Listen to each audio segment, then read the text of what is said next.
நீ எல்லாம் ஆட்சிக்கு வந்தா நாட்டுக்கு என்ன பண்ணுவ? கேள்வியே தப்பு. முதல்ல நான் என்ன இந்த ஆப்பிள் தோட்டம், காபி தோட்டம், ஆரஞ்சு தோட்டம், ஹோட்டல்ல 5 ஸ்டார், 3 ஸ்டார், 2 ஸ்டார், சைடுல சுஸ் பேங்க்ல ஒரு 50 கோடி. என்னது பணம் தான். இதெல்லாம் போக மீதி கஜானாவில் ஏதாவது பணம் இருந்தா நாட்டு மக்களுக்கு ஏதாவது செய்யலாமான்னு சிந்தி. நமது செயலாளர் அன்பு தம்பி கண்ணன் அவர்கள் என்னை பார்த்து பண்ணையிலே இருந்து வந்திருக்கிறார் என்று சொன்னார். உண்மைதான். பண்ணையை பார்க்கிறோம், வெண்ணையை பார்க்கிறோம், எண்ணெயை பார்க்கிறோம், தொன்னையை பார்க்கிறோம், திண்ணையையும் பார்க்கிறோம். இந்த காசை ஜனங்களுக்கு என்ன செய்யும்? ஒண்ணும் செய்யாது. தந்தா மட்டும் வாங்கும்.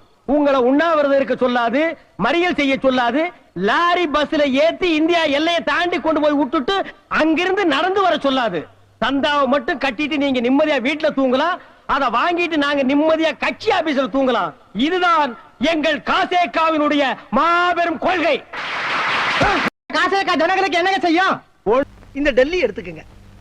இந்த சென்ட்ரல் கவர்மெண்ட்ல இருந்து நமக்கு கிடைக்கக்கூடிய முழு அதிகாரமும் பக்கத்துல இருக்கக்கூடிய ஊபி, மாப்பி, காப்பி, ராஜஸ்தான், பீகார் இவங்க எல்லாம் கொஞ்சம் கொஞ்சமா புடிங்கிக்கிட்டு கடைசியில ஒரு கொசுரை மட்டும் நம்மளுக்கு அனுப்புறாங்க. இதுக்கெல்லாம் என்ன காரணம் சொல்லுங்க? Tell me. ஒரே குழப்பமா இருக்கு சார். நான் சொல்றேன். டிஸ்டன்ஸ் தான் காரணம். டிஸ்டன்ஸ். இப்ப டெல்லி இங்க இருக்கு, தமிழ்நாடு அதல பாதாளத்துல தொங்கிக்கிட்டு இருக்கு. என்ன சொல்ல வரேன்னா, இங்க இருக்கக்கூடிய தமிழ்நாட அனுமார் சஞ்சீவமலை தூக்குன மாதிரி அப்படியே அலேக்கா ஷிஃப்ட் பண்ணி டெல்லிக்கு பக்கத்துல வச்சிட்டோம்னா அவன் கொடுக்கக்கூடிய முழு அதிகாரத்தையும் முதல்ல நம்ம வாங்கிக்கிட்டு மிச்ச மீதியை பூரா பக்கத்துல இருக்கணும் பூரா கொடுக்கலாம். இத சொன்னா நம்மள பைத்தியக்காரன்னு சொல்றாயா. இந்த நாடும் நாட்டு மக்களும் நாசமாய் போகட்டும்.